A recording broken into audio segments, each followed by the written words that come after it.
नमस्कार दोस्तों, स्वागत है आपका स्टडी फॉर सिविल सर्विसेज में। वीडियो को पूरा देखिए। कोई भी आपका फीडबैक है, कोई सजेशन है, तुरंत वीडियो में कमेंट करके जरूर बताइए। अच्छा लगे तो वीडियो लाइक जरूर कर लीजिए और ऐसे वीडियो लगातार फ्री में पाने के लिए चैनल को तुरंत सब्सक्राइब कर लीजिए और बेल आइकन को जरूर टैप कर लीजिए ताकि आगे भी सारे वीडियो आपको मिलते रहे। यूट्यूब में फॉलो करते हैं तो प्लीज ये वाला फ्री टेलीग्राम चैनल जरूर ज्वाइन कर लीजिएगा। सारे नोटिफिकेशन, सारे अपडेट यहीं पे आते हैं, ध्यान रखिएगा। स्टडी फॉर सिविल सर्विसेज का कोई भी पेड ग्रुप अगर आपको ज्वाइन करना है तो सिर्फ 856480560660897523864455 यही नंबर है हमारे, सिर्फ जहां पे कॉल या व्हाट्सएप कर सकते हैं।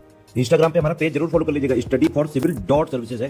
ट्विटर पे हमको जरूर फॉलो कर लीजिएगा, @studyforcivils है।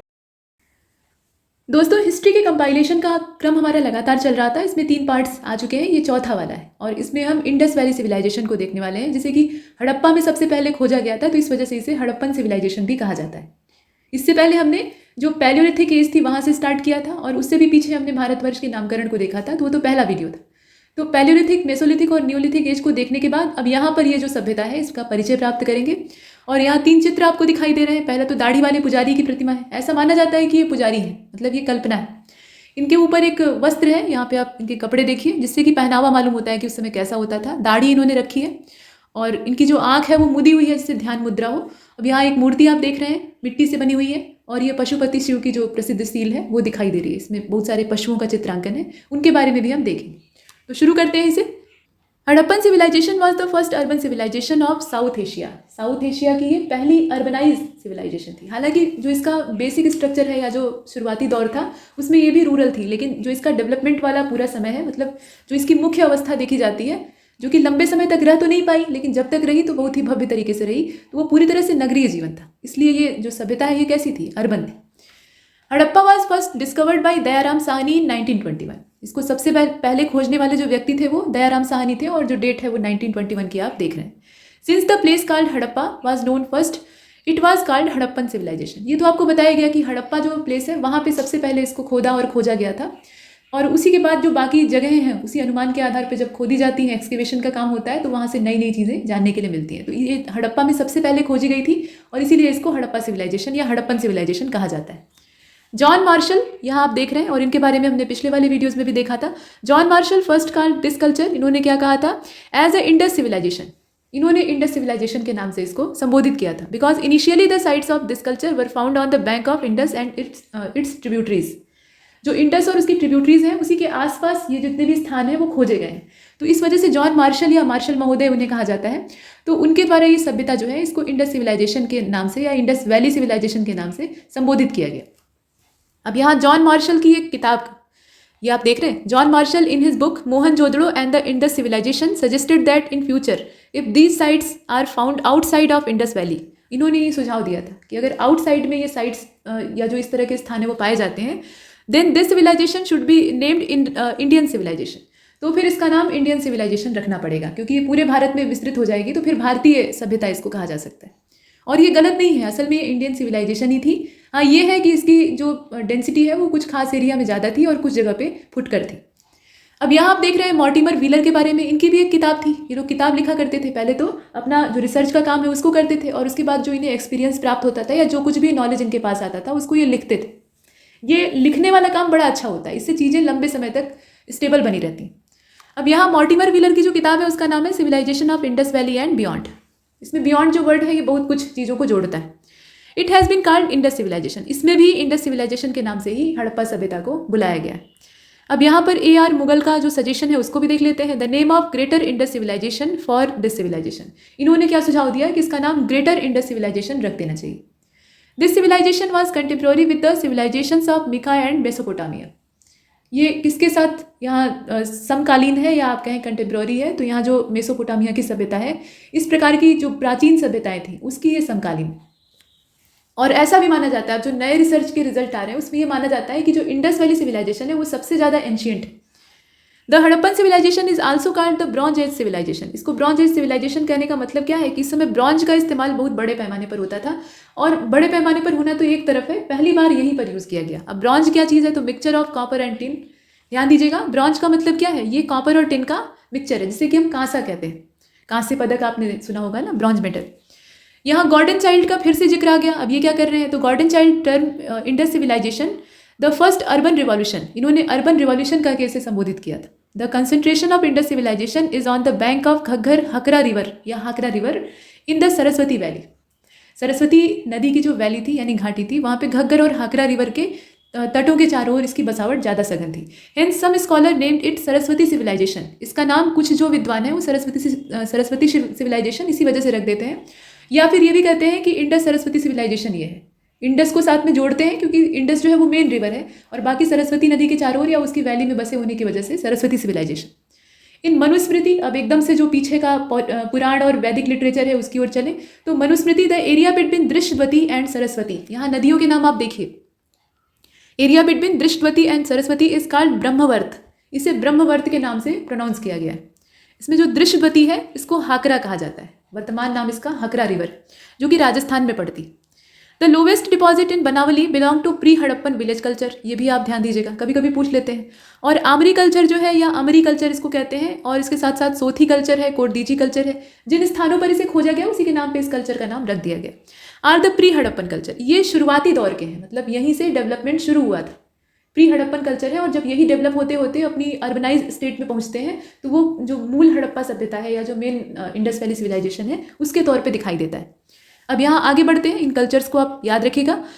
The order of their location from north to south, अब इनकी नॉर्थ से साउथ लोकेशन ऐसे ही ईस्ट टू वेस्ट भी अरेंज करने के लिए आ सकता है। फिलहाल नॉर्थ से साउथ की ओर देखा जाए तो आर्कियोलॉजिकल साइट्स जो भारत में है उसमें बुर्ज होम, यहाँ आप देखें, हालांकि सारी आर्कियोलॉजिकल साइट्स नहीं है लेकिन फिर भी जो कुछ हैं जो मुख्य है उनका यहाँ पे दिया हुआ है। बुर्ज होम है, उसके बाद भीमबेटका है, फिर पिकलीहल है, उसके बाद अतिरमपक्कम है। बुर्ज होम आप जानते ही एकदम से जम्मू कश्मीर उत्तरी क्षेत्र है और अतिरमपक्कम एकदम से south. Mandi the site of Harappan civilisation is located in Uttar Pradesh, जो उत्तर प्रदेश मतलब अपना प्रदेश है भारत का, वहाँ पर है मांडी। और इसके अलावा पादरी, कुंतासी और भिराना, ये जो जगह है ये सब भी हड़प्पन साइट्स हैं, मतलब यहाँ से भी हड़प्पा सभ्यता ये जो सिविलाइजेशन है इसके साक्ष्य मिलते हैं। इसके अलावा झूकर कल्चर के बारे में दिया हुआ है कि वाज डिस्कवर्ड फ्रॉम चनहुदड़ो, इसको सबसे पहले चनहुदड़ो में खोजा गया। और आमरी कल्चर जो है इसकी फ्लोरिशमेंट होती है कहाँ पे, तो सिंध प्रांत जो पाकिस्तान का है वहाँ से होती है। ये सारी चीज़ें हम यहाँ पर एक एक करके देख रहे हैं। अब यहाँ एक टेबल बनी हुई है, टेबल से आपको जितना भी इसका क्लासिफिकेशन है उसे करने में सुविधा हो जाएगी, इसलिए यहाँ दे भी दिया है। द हड़प्पन और Indus culture has been successive, मतलब 3 सक्सेसिव स्टेज इसके दिखाई देते हैं। पहली स्टेज किसी भी सिविलाइजेशन की जब होती है तो वो बन रही होती है, अभी वो अंडर कंस्ट्रक्शन होती है, और ऐसे में उसका स्वरूप ज़्यादातर विलेजर्स का होता है, मतलब विलेज वाला जो स्ट्रक्चर है वही दिखाई देता है, ये अर्बनाइज नहीं होती है। और यही जो विलेज है ये धीरे धीरे करके विकास करते हैं, इनका डेवलपमेंट होता है तो ये अर्बन एरिया में तब्दील हो जाते हैं। हमारे जो आज के गांव हैं उनके साथ भी तो यही हो रहा है। पहले जो गांव थे वो धीरे धीरे कस्बे में कन्वर्ट हुए, यानी टाउन्स बने, और टाउन के बाद वो सिटी बने, फिर जो मेट्रोपॉलिटन एरिया है उसके तौर पे कन्वर्ट हो गए। तो ये चीज़ें चलती रहती हैं, मतलब ये विकास की अवस्था है। और एक जो बिंदु है वो ऐसा आता है कि वो अपने एकदम से टॉप पे होते हैं, जो हाईएस्ट पीक उनकी होती है वहाँ पर वो होते हैं, और उसके बाद वहाँ से फिर नीचे गिरने का टाइम आ जाता है, यानी विनाश का समय आ जाता है। तो ये सभी नगरों के साथ होता है, हड़प्पा सभ्यता के साथ भी हुआ, लेकिन थोड़ा जल्दी हो गया ये कह सकते हैं। इतनी बड़ी जो ये सिविलाइजेशन थी एक झटके में ख़त्म हो गई, ये कहा जा सकता है। अब यहाँ पर ही कहा गया कि अर्ली और प्री हड़प्पन सिविलाइजेशन, अब इसका जो टाइम पीरियड है आप देखिए कि ये 3200 BC से शुरू होता है और 2600 BC तक जाता है। इतने समय तक ये अपनी प्री स्टेज में थी। यहाँ यही बताया गया है कि this was the period of planting of urban life, और ये विलेजर्स की तरह से ही काम कर रहे थे, लेकिन अर्बन लाइफ धीरे धीरे इनके अंदर प्लांट की जा रही थी। अब यहाँ पर मैच्योर स्टेज जो है, जिसे कि हम मूल रूप से हड़प्पन सिविलाइजेशन के तौर पे देखते हैं, तो वो 2600 से लेकर 1900 BC तक चलता है। और इसमें ये बताया गया कि the developed Harappan civilisation existed for about 700 years. अगर इतनी बड़ी सभ्यता के दृष्टिकोण से देखा जाए तो उस पॉइंट ऑफ व्यू से ये 700 ईयर्स जो है ये बहुत कम है, बहुत छोटा दायरा है। कम से कम 1000 से ज़्यादा ऊपर वर्ष तक इसे रहना चाहिए था, लेकिन ऐसा हो नहीं पाता है। अब यहाँ आप देखिए कि पोस्ट हड़प्पन जो पीरियड है वो भी चलता है, यानी एक झटके में नष्ट होती है। तो इसका मतलब ये थोड़े है कि झाड़ू लेके सबको साफ कर दिया, वो जो स्थान है वो तो रहेंगे ही और कुछ लोग जो है वो बच जाएंगे। तो वो जो लोग बचे खुचे थे वो जगह जगह बिखर जाते हैं। तो वो जो समय है वो पोस्ट हड़प्पन पीरियड का होता है, और ये 1900 से लेकर 1300 BC तक चलता है। और इसमें यही बताया गया है कि this is the period of decline of urbanisation, और which is also called post Indus culture और द पोस्ट हड़प्पति, इस प्रकार से जो संबोधन है वो इसको दिए जाते हैं। तो ये टेबल थी जिसमें कि हमें बहुत सी चीज़ें जानने के लिए मिलती। अब इसका जो फैक्चुअल डाटा है उसे वन लाइनर तरीके से यहाँ पर प्रस्तुत किया गया है, तो एक के बाद एक इसे देख लेते हैं। द फर्स्ट थ्योरेटिकल एनालिसिस, यहाँ आप देखें, the first theoretical analysis on Harappan political structure. देखिए हर तरीके का अध्ययन किया जाता है, ऐसा नहीं कि बस खुदाई करवाई, वहाँ एक्सकेवेशन का काम करवाया और जो कुछ मिला ले जाके म्यूजियम में रख दिया और देख लिया कि भैया देखो ऐसे ही होता है, ये दाढ़ी वाला पुजारी है, ये मातृ देवी है, ये पशुपति शिव की शील है। उस पर ये पूरी तरह से रिसर्च करते हैं जो स्कॉलर होते हैं या जो उस समय के आर्कियोलॉजिस्ट होते हैं या तत्काल के भी हैं, मतलब वर्तमान समय के, तो वो भी देखते हैं। म्यूजियम में रखने का पर्पज़ यही होता है। तो वो उस चीज़ को देखते हैं, बाकायदा उसकी एक एक बारीकी को इन्वेस्टिगेट करते हैं और उसके आधार पर तरह तरह की अटकलें लगाते हैं। रिसर्च करने का मतलब यहाँ कोई साइंस का एक्सपेरिमेंट तो हो नहीं रहा है कि उसमें नई चीज़ मालूम होगी, जो कुछ है उसी को देखकर अंदाज़ा लगाना है। तो हर व्यक्ति अपने अपने विचार व्यक्त करता है, तो ये चीज़ें हमेशा ही नई चीज़ें बताती हैं, मतलब नई जानकारी यहाँ से प्राप्त होती है, क्योंकि हर आदमी के विचार भिन्न होते हैं। तो ये आप देख रहे हैं। अब यहाँ पर जो थ्योरेटिकल एनालिसिस है ये हड़प्पन पॉलिटिकल स्ट्रक्चर की होती है, यानी हम सोशल तरीके से इसको देखते हैं, इकोनॉमिकल स्ट्रक्चर इसका देखते हैं और पॉलिटिकल स्ट्रक्चर भी देखते हैं, क्योंकि किसी भी सिविलाइजेशन को चलाने के लिए पॉलिटी वहाँ की कैसी है ये जानना जरूरी होता है। तो यहाँ दिया हुआ है कि was done by Stuart Piggott. ये जो पॉलिटिकल स्ट्रक्चर का अध्ययन है, इस पर रिसर्च का काम है, ये स्टुअर्ट पिगट के द्वारा किया गया था और it was a very central empire. ये जो था, मतलब हड़प्पन सिविलाइजेशन को अगर देखा जाए या इंडस वैली सिविलाइजेशन को, तो ये सेंट्रल एम्पायर के तौर पे दिखाई देता है और इसको गवर्न किया गया था प्रीस्ट के द्वारा। जो पुजारी लोग होते थे उन्हीं के हाथ में समाज का नियंत्रण होता था। Harappa and Mohenjodaro were the two Capitals, और पूरे साम्राज्य या आप कह लीजिए कि पूरी सिविलाइजेशन, इसका जो मुख्य केंद्र बिंदु था। अब यहाँ कैपिटल वर्ड का यूज़ किया गया है क्योंकि पॉलिटी की बात की गई। अब ये कैपिटल उस समय लोग मानते थे या नहीं, लेकिन ये केंद्र तो था, तो केंद्र को ही कैपिटल बोलते हैं वैसे भी, जहाँ सब कुछ केंद्रित हो जाए, सेंट्रलाइज हो जाए, वही है कैपिटल। तो यहाँ 2 कैपिटल हुआ करती थी, एक तो हड़प्पा, दूसरा मोहनजोदड़ो। देयर आर 6 ग्रेनरीज इन हड़प्पा। 6 जो अन्नागार हैं, यानी अन्न भंडारित करने वाले स्थान, वो भी ऐसे वैसे नहीं, बहुत बड़े साइज के। वो जो ग्रेनरीज हैं वो हड़प्पा से प्राप्त हुई। ये सब हमने देखा। अब यहाँ कुछ और बातें बताई गई। जो नेक्स्ट इसका फैक्ट है उसे देखिएगा, यहाँ पे बुलेट पॉइंट दिया हुआ है। The territories which were included in ancient Mesopotamia are present day eastern Syria, मतलब वर्तमान भी इनकी लोकेशन बता दिया है ताकि आप मैप पे इसे लोकेट कर सकें। South eastern Turkey and much of Iraq. ये जो मेसोपोटामिया की सभ्यता वाला क्षेत्र है ना, इसमें कौन कौन से एरिया वर्तमान में आते हैं उसको ध्यान दीजिएगा। ये सब चीज़ें अगर नहीं याद हो तो आप एक खाली मैप लीजिए, चाहे अगर दुनिया के संदर्भ में पढ़ रहे हैं, जैसे अब यहाँ पे आपको जो मिडिल ईस्ट है उसे देखना है, या जो एशिया का पूरा पार्ट है वो देखना है, तो इसमें पूरा वर्ल्ड मैप काम करेगा। या एशिया का मैप ले लीजिए एटलीस्ट, और नहीं तो फिर भारत का लेकर उसमें लोकेट कर लीजिए। तो जगहों को अगर आप लोकेट करके एक बार पढ़ लेंगे ना, तो वो चीज़ें आपके दिमाग से कभी स्किप नहीं करेंगे कि कौन सा साउथ में है, कौन सा नॉर्थ में है, कौन किधर है, कौन पहले है, कौन बाद में है। ये सब चीज़ें, ये पढ़ने का तरीका होता है।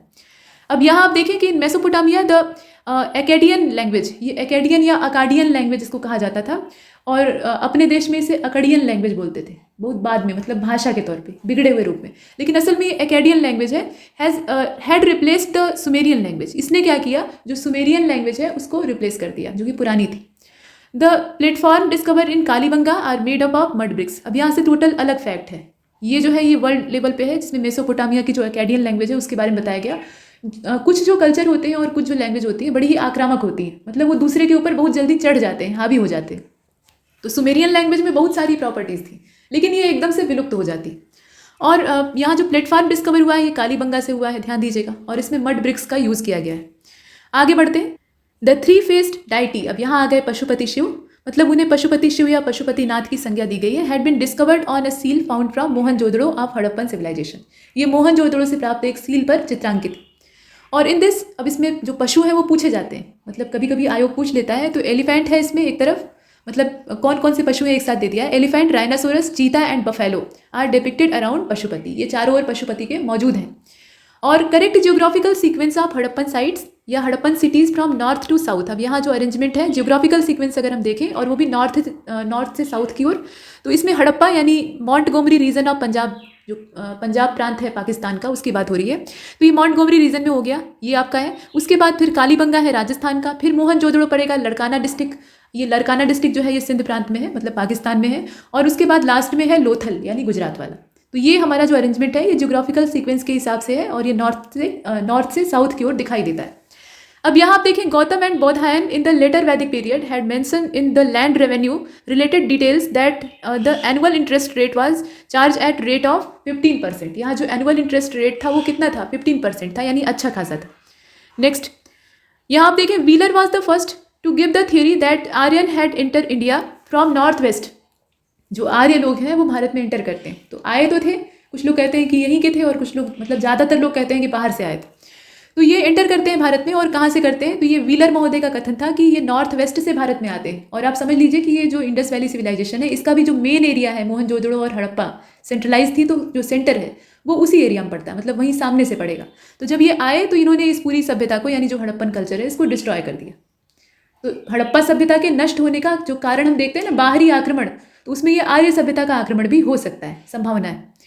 अब यहाँ जेम मेकिंग जो है ये मेन ऑक्यूपेशन था इस यहाँ के लोगों का। मतलब कहाँ के लोगों की बात हो रही है, यहाँ अलग अलग व्यवसाय हुआ करते थे। ऐसा नहीं था कि पूरी हड़प्पा सभ्यता में सिर्फ एक ही तरह का प्रोफेशन लोग अपनाते थे।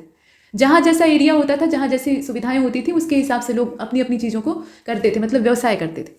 तो gem making was the main occupation of people belonging to Lothal and Chanhudaro. Chanhudaro से मन के बनाने के जो कारखाने हैं, मतलब बीड मेकिंग की जो फैक्ट्री है, वो सब मिली है ना। तो वहाँ जो रत्न होते थे उनका व्यवसाय होता था। रत्नों को खान से खोद कर निकालते थे, उसे तराशते थे, उसके मनके बनाते थे, और ये मनके विदेश में बड़ी ही भारी कीमत में बिकते थे। तो ये लोग मालामाल रहते थे। The major goods imported by the Harappans were metal and precious stone. और आप समझ लीजिए कि मेटल और प्रीशियस स्टोन दोनों ही बहुत ज़्यादा पैसा, या जो भी उस समय की मुद्रा रही हो या जो कुछ भी बदले में मिलता हो, वो बहुत भारी मुनाफा इन्हें देते थे। अब यहाँ आप देख रहे हैं कि the excavation of Mohenjodaro was completed in Larkana district on the bank of river Indus. There was dockyard at Lothal. अलग अलग चीज़ें बताई गई हैं। तो लोथल डॉकयार्ड था, आप जानते ही हैं। The people of Indus valley used to play dice. ये डाइस खेला करते थे। अब वो पासे वाला खेल जुआ भी हो सकता है, लूडो टाइप का भी हो सकता है, सांप सीढ़ी टाइप का भी हो सकता है। और camel bones have been discovered from Kalibanga. जो रेगिस्तानी एरिया है, वहाँ ऊँट उस समय भी हुआ करते थे, और लोग ऊँटों का यूज़ करते रहे होंगे या नहीं भी करते रहे होंगे, तो उनके बारे में जानते थे। तो ऊँट की हड्डियाँ वहाँ से मिली। नेक्स्ट यहाँ आप देखें, evidence of 7 fire altars have been discovered from Kalibanga. Specific evidence of efficient and well planned water harvesting and management system by dam and reservoirs. मतलब वाटर हार्वेस्टिंग का सिस्टम, साथ में पूरा जो प्लान एक वाटर सिस्टम था, या पूरा एक जल संचयन की प्रणाली हमें दिखती है। वो कहाँ पर दिखती है, तो ये धौलावीरा नाम की जगह है। और यहाँ से हमें अच्छी खासी मात्रा में डैम्स और रिजर्वायर के साक्ष्य मिले। मतलब पानी को इकट्ठा करते थे, डैम इत्यादि बनाने का भी जो प्रमाण है शुरुआती दौर का, वो मिलता है। IEM व्हीलर, इनके बारे में हमने शुरुआत में देखा। इन्होंने ही कहा था कि आर्यों का आक्रमण होता है हड़प्पन सिविलाइजेशन पे और ये नष्ट हो जाती। तो was first propounded the theory of Aryan invasion in India. इन्होंने सबसे पहले इस थ्योरी को प्रोपाउंड किया था कि आर्य जो है वो भारत में इन्वेशन करते हैं, यानी इनका हमला होता है। हमला क्या होता है, ये घूमते टहलते यहाँ पहुँच जाते हैं, तो यहाँ की सभ्यता पर हावी हो जाते हैं। The most important occupation of Lothal and Chanhudaro, यहाँ आप देख रहे हैं, वाज बीड प्रोडक्शन। यहाँ पर बीड प्रोडक्शन का काम बहुत बड़े पैमाने पर होता था। For the first time in history of India the evolution of cities was discovered from Indus civilization itself. जो सिटीज़ की इवोल्यूशन है वो हमें इंडस सिविलाइजेशन से ही पहली बार दिखाई देती, उससे पीछे के साक्ष्य नहीं मिलते। After independence most of the Indus site have been discovered in Gujarat, India. Bharat की आज़ादी के बाद की बात हो रही है। आज़ादी से पहले तो ज़्यादातर जो एरिया खोजे गए वो पाकिस्तान वाले हिस्से में चले गए, मतलब भारत का पश्चिमी हिस्सा था वो। लेकिन आज़ादी के बाद चूंकि वो एरिया पाकिस्तान के अधिकार में चला गया, तो जो अपने देश में खोजा गया उसमें गुजरात में सबसे ज़्यादा खोजा गया। ठीक है, गुजरात वाले एरिया में। यहाँ कुछ और इन्फॉर्मेशन है, एक क्रम से देखते चलते हैं। The Harappan civilisation developed up to north west of Afghanistan. 2 Harappan site name सुतगौरी या सौरतुगोई, इसे 2 नामों से संबोधित करते हैं। तो कहीं कहीं आपको सुतगौरी भी लिखा हुआ मिल जाएगा। खैर, यहाँ पे सौरतुगई दिया हुआ है, और इसके साथ साथ Mundigak are located across the Hindu Kush mountain in Afghanistan. जो अफगानिस्तान का हिंदुकुश माउंटेन्स है, मतलब माउंटेन सीरीज है पूरी, तो वहाँ पे ये 2 स्थान देखने के लिए मिले हैं जो कि हड़प्पा साइट या हड़प्पा सिविलाइजेशन से संबंध रखते हैं।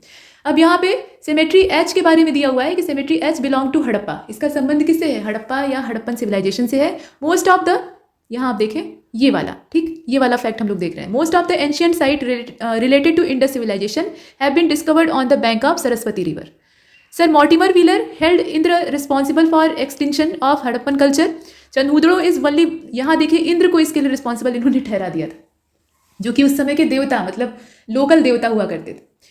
और Chanhudaro is only site from where curve bricks have been discovered and no citadel has been discovered from Chanhudaro. यहाँ से कोई गढ़ या दुर्ग वगैरह नहीं मिला है, मतलब पूरा एक समतल एरिया था, और यहाँ पर फैक्ट्री इत्यादि लगी हुई थी। मतलब ये कहा जा सकता है कि ये एक औद्योगिक क्षेत्र था, इसीलिए यहाँ पर कोई भी इस तरह का जो फोर्टिफिकेशन है या सिटिडल वगैरह है वो सब नहीं मिला हुआ है। अब आगे बढ़ते हैं, यहाँ कुछ वस्त्रों की बात हो रही है। तो the earliest evidence of silk in India has been obtain from Nevasa. Nevasa से ये प्राप्त हुआ है। Nevasa is situated on the bank of Pravara river. ये प्रवरा रिवर है कहाँ पे, तो ये अहमदनगर डिस्ट्रिक्ट जो महाराष्ट्र का है वहाँ पर मौजूद है। The credit of discovery of this site goes to M.N. Deshpande. M N. Deshpande, इनको इसका क्रेडिट दिया जाता है डिस्कवरी का। The Harappans were not aware of the construction of arcs, मतलब जो मेहराबें होती हैं या ऊपर का जो डिज़ाइन होता है, दरवाजों के ऊपर रोशनदान गवाक्ष खोले जाते हैं, उसको मेहराब कहा जाता है, तो वो सब बनाने की जानकारी इनके पास नहीं थी। Dholavira the city of Harappan civilisation is divided into 3 parts. Dholavira को 3 भाग में डिवाइड किया गया था। उसमें आप देखते हैं कि जो नगर संचयन या नगर निर्माण की पद्धति थी, उसमें जल व्यवस्था को, यानी जो वाटर सिस्टम है, उसको काफ़ी ज़्यादा तवज्जो दी गई थी। अब यहाँ आप देख रहे हैं कि small inscription written in very large letter, मतलब इंस्क्रिप्शन जो है वो कैसा है, बहुत ही छोटा है, उसमें बहुत ही कम बातें कही गई, लेकिन उसका आकार बहुत बड़ा है। लार्ज लेटर्स में लिखा गया है, ये हड़प्पा की स्क्रिप्ट उस पर दर्ज है। Has been discovered from Dholavira, और ये धौलावीरा से खोजा गया। Information about Indus valley script have been derive from seals. Indus valley की स्क्रिप्ट क्या थी? ये लोग बोलते तो आपस में होंगे ही, यानी इनकी भाषा थी, और भाषा थी तो निश्चित रूप से लिखने का भी काम करते होंगे, कुछ पढ़े लिखे लोग जरूर होते होंगे, तो इसलिए स्क्रिप्ट भी है। अब स्क्रिप्ट कौन सी थी ये जानने के लिए हमने सीलों की सहायता ली। जो सील्स होती थी उन पर जो हमने लिखा हुआ देखा, उसके आधार पर अंदाजा लगाया, क्योंकि वो व्यापार के लिए इस्तेमाल होती थी। अब यहाँ आप देख रहे हैं कि the division of Indus civilization were multiplies of 16। The Greek receive the knowledge of cotton from Indians. Greeks जो है उन्होंने कॉटन का नॉलेज हम ही से प्राप्त किया, मतलब हम भारतीयों से प्राप्त किया। The Greek term cotton as sindon या हिंडन, चूंकि सिंधु नदी का ये पूरा सही संबोधन नहीं कर पाते थे, तो इसीलिए सिंधु नदी के तट से या सिंधु नदी के उस पार से मिलने की वजह से इसे सिंडन या हिंडन के नाम से वो प्रोनाउंस करते थे। द मोस्ट पॉपुलर एमंग, यहाँ आप देख रहे हैं, the most popular among Indus seal is 1 horn bull. एक सींग वाला जो बैल है उसकी मूर्ति यहाँ से प्राप्त हुई है, मतलब सील जो है वो प्राप्त हुई है, उस पर चित्रांकन प्राप्त हुआ है। और the remain of palaeolithic Mesolithic, यहाँ देखिए जो प्रीवियस चैप्टर था उसके बारे में कहा जा रहा है, remains of palaeolithic mesolithic and neolithic period have been discovered in Belan valley. तो ये एक अलग सा फैक्ट यहाँ पर आकर घुस गया है, जिसका संबंध इंडस वैली सिविलाइजेशन से नहीं है। Evidence of fortification have been discovered from the Harappan site called Kot Diji. ये जो फोर्टिफिकेशन का साक्ष्य है, ये कोट दीजी से प्राप्त हुआ है। द आइवरी स्केल ऑफ माफ कीजिएगा, the ivory scale for linear measurement has been discovered from Lothal. Scale मिलने का मतलब समझ रहे हैं, वहाँ पर नापने तोलने का काम होता था, यानी जो मर्चेंट्स थे वो रहा करते होंगे, या फिर वहाँ से व्यापार होता था, इंडस्ट्री वगैरह का काम होता था। तो ये जो लोहे की स्केल है लीनियर मेजरमेंट के लिए, वो यहाँ से प्राप्त हुई है। और साथ में ये भी यहाँ जानने के लिए मिला कि the unit of measurement of length in ancient India was called raktika. रक्तिका उसको कहा जाता था। बाद में हो सकता है कि यही रत्ती का रूप बन गया हो, लेकिन ये लेंथ मेजरमेंट का है, और रत्ती जो है वो जो वेट होता है उसको मेजर करता है। तो दोनों में अंतर है। फिलहाल ये पुरानी यहाँ पे जो यूनिट है उसे हम देख रहे हैं। Lothal and Mundra were the major ports on the coast of Gujarat in the Indus society. ये 2 मेजर पोर्ट थे। लोथल को तो हम लोग जानते ही हैं, इसके अलावा मुंद्रा है, इसे ध्यान दीजिएगा। दोनों गुजरात वाला जो तटवर्ती एरिया है उसके मेजर पोर्ट्स थे। इसके बाद आगे बढ़ते हैं, और भी चीज़ें हैं। The Harappan people had knowledge of fruits. अब इन्हें जो फलों की जानकारी है, कौन कौन से फलों के बारे में ये जानते हैं, तो तरबूजे का आजकल सीजन चल रहा है, इसलिए वाटरमेलन, डेट के बारे में जानते थे। इसके अलावा पाम के बारे में जानते थे, लेमन्स मतलब जो नींबू है उसके बारे में, पॉमग्रेनेट, इस तरह के बहुत सारे फलों की जानकारी इनको थी। मतलब जो इनके एरिया में उगते थे उतना तो ये जानते थे। The earliest reference to the swastika symbol comes from the Harappan civilisation. स्वस्तिक का जो सिंबल है, जो कि हिंदू धर्म में, मतलब सनातन धर्म में बहुत ज़्यादा पवित्र माना जाता है, तो इसका पहला प्रमाण हमें प्राप्त होता है हड़प्पन सिविलाइजेशन से। The swastika was the symbol of sun worship. और उस समय जो स्वस्तिक था वो सन वर्शिप का सिंबल हुआ करता था, मतलब सूर्य पूजा का प्रतीक होता था। आजकल इसे शुभ का प्रतीक माना जाता है। मतलब ऐसा माना जाता है कि इसकी जो 4 भुजाएं हैं वो पूरी जो देवलोक का स्ट्रक्चर है या पूरे ब्रह्मांड को साधने का काम करती है। मतलब ये तांत्रिक और मांत्रिक दोनों विद्याओं से परिपूर्ण है। कुल मिलाकर यहाँ पर इसे शुभ के तौर पर अभी हम यूज़ करते हैं, लेकिन उस जमाने में ये सन वर्शिप के तौर पर यूज़ होता था। और in Indus valley society taurus was related to the symbol of strength of animal. ये शक्ति का प्रतीक था, ताकत का प्रतीक था। The famous figurine of a priest had been discovered from Mohenjodaro. ये जो प्रीस्ट का यहाँ पे प्रसिद्ध चित्रांकन है, मतलब मूर्ति है असल में, अभी हमने शुरुआत में देखी है, वो हमें मिली कहाँ से है, तो मोहनजोदड़ो से प्राप्त हुई। अब यहाँ पे सिमेट्री एच कल्चर की बात कर रहे हैं, तो the symmetry H culture, the archaeologist of Pakistan whom they called Cemetery H area culture is what the Indian archaeologist called late Harappan culture। मतलब जो पाकिस्तान वाले अभी नए वाले आर्कियोलॉजिस्ट पैदा हो गए हैं, उन्होंने इस क्षेत्र को सिमेट्री एच कल्चर के तौर पे संबोधित किया, जबकि अपने देश में जो इंडियन आर्कियोलॉजिस्ट है वो क्या कहते हैं, इसे लेट हड़प्पन कल्चर के तौर पे दिखाते हैं, यानी बाद वाला समय। Symmetry H was discovered in 1934 from Harappa. इसे खोजा गया था हड़प्पा से, और वो भी कब, तो 1934 में, यानी तब वो एरिया हमारे ही देश का हिस्सा था। अब यहाँ पर माधव स्वरूप वत्स का नाम दिया है, तो माधव स्वरूप वत्स ने first name it is at cemetery H. मतलब माधव स्वरूप वत्स जो है वो इसे पहली बार नाम देते हैं सिमेट्री एच का। और he was the first excavator of this site, और ये इस साइट के पहले खोदने वाले यानी खुदाई करते थे। ये आपने देखा। आलमगीरपुर को देख लेते हैं, अभी फिर दक्षिण की ओर चलते हैं, और दक्षिण से पहले थोड़ा उत्तर की सैर कर लेते हैं। तो अभी मेरठ वाले एरिया में यानी यूपी में जा रहे हैं। तो Alamgirpur is located in Meerut district of Uttar Pradesh on the bank of Hindon river. ये हिंडन नदी के तट पे है। A small terracotta Beed like structure coated with gold and evidence of cloth is found at this site. यहाँ से जो टेराकोटा बीड है और उसके ऊपर गोल्ड की प्लेटिंग की गई है। इस तरह का पानी चढ़ाने वाला जो धातुकर मतलब मेटलर्जी का काम है वो ये लोग किया करते थे, इससे मालूम होता है। और साथ में जो क्लोथ्स के एविडेंसेस हैं वो भी यहाँ से प्राप्त हुए। Utensil with triangle, peacock and squirrel impressions are found here. ये सारी चीज़ें, इतने सारे जो एविडेंसेस हैं, ये हमें आलमगीरपुर से प्राप्त होते हैं। तो यूपी का एग्जाम अगर आप दे रहे हैं तो उसमें ये चीज़ें आपको मालूम होनी चाहिए। अब यहाँ पे हुलास के बारे में दिया हुआ है। तो ये हुलास जो है इसकी लोकेशन सहारनपुर डिस्ट्रिक्ट जो उत्तर प्रदेश का है वहाँ पड़ती है। और handmade and wheel made pottery with geometrical and naturalistic design painted in black chert blades, bone points etcetera have been found here. ये जो हुलास नाम की जगह है ये सहारनपुर जिले में पड़ती है, और यहाँ से काफ़ी सारी चीज़ें मिली हैं। हाथ से बनी हुई जो पॉटरी है वो मिली है, प्लस चाक का भी आविष्कार ये कर चुके थे। जो व्हील को घुमाकर और उस पर बर्तन बनाया जाता है, उस तरह की जो पॉटरी है वो भी यहाँ से प्राप्त हुई है। और उस पर बहुत तरह का ज्योमेट्रिकल स्ट्रक्चर बना होता था, और वो खुद भी ज्योमेट्रिकल शेप के होते थे। तरह तरह की जो ज्योमेट्रिकल शेप्स होते हैं, डिज़ाइन होती है, वो उन्हें दिया जाता था। इसके अलावा कुछ नेचुरल डिज़ाइन भी वहाँ पर बने होते थे। इन पर पेंट भी किया जाता था, काले रंग से उन्हें पोता जाता था बाकायदा, और उसके ऊपर फिर चित्र बनाए जाते थे। चर्ड ब्लेड्स मिले हुए हैं, इसके अलावा बोन पॉइंट्स मिले हुए हैं। इस तरह की बहुत सारी जो उपयोगी, मानव उपयोगी उस समय की वस्तुएं थी, और इससे हमें पर्याप्त जानकारी मिलती है, वो वहाँ से मिले हुए हैं। तो ये जगह है हुलास। अब इसके बाद आप देखें कि भगवानपुरा जो है इसकी लोकेशन है कुरुक्षेत्र डिस्ट्रिक्ट में, यानी हरियाणा में पड़ेगा। It is located on the south corner of river Saraswati. It was excavated by JP Joshi. इसका जो एक्सकेवेशन का काम है वो जेपी जोशी के द्वारा करवाया गया था। आगे बढ़ते हैं। Manda is situated on the bank of river Chenab in Jammu Kashmir. It was excavated by JP Joshi in 1982। और Sanauli is an archaeological site located in Baraut tehsil, और ये बागपत डिस्ट्रिक्ट में पड़ता है उत्तर प्रदेश के, where 125 graves belonging to Indus valley civilization were found. यहाँ से जो ग्रेव्स मिले हैं उनका संबंध किससे है? इंडस वैली सिविलाइजेशन से, और अच्छी खासी तादाद में मिले हैं, यानी 125। These graves are oriented in north-south direction and most are identified as primary, यहाँ आप देख रहे हैं, primary human burials, और cremation practice was started by Homo neanderthal, जो नियंडरथल टाइप का ह्यूमन था शुरुआती दौर का, उसके द्वारा ये जो अंतिम संस्कार का चलन है उसको शुरू किया गया। और इसमें भी जो शवों को रखने का तरीका है उसे आप देखिए कि नॉर्थ साउथ डायरेक्शन में ही, मतलब इनका जो सिरहाना है उसे नॉर्थ में और जो पैर है उसे साउथ में करके इन्हें नीचे दफनाया गया है। इस तरह के जो साक्ष्य हैं वो मिलते हैं। तो 125 जो ग्रेव्स है वो मिली हुई है, ये हमने देखा। आगे बढ़ते हैं। अब यहाँ आप देखें कि ancient Egyptian civilisation flourished along the bank of river Nile. नील नदी को मिस्र का वरदान कहा जाता है। और Nile river is known as life line of Egypt because in the absence of this river this region would have been a desert.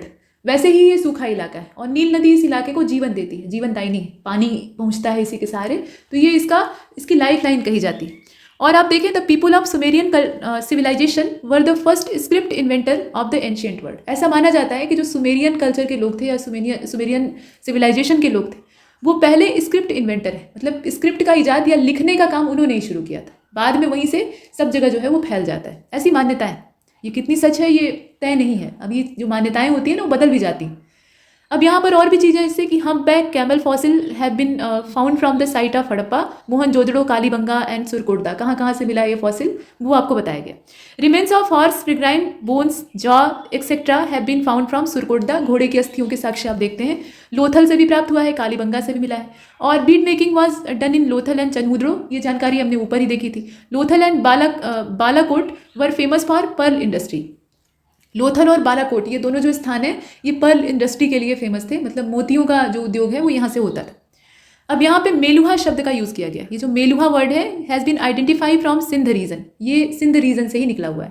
और Dilmun has been identify as present Bahrain in the Persian Gulf. जो Bahrain है Persian Gulf यानी फारस की खाड़ी वाला, उसको identify किया गया दिलमुन की तरह से, मतलब दिलमुन जो है उसका पुराना नाम था ऐसे। और मेलुहा जो वर्ड है ये सिंध रीजन के लिए इस्तेमाल किया गया था।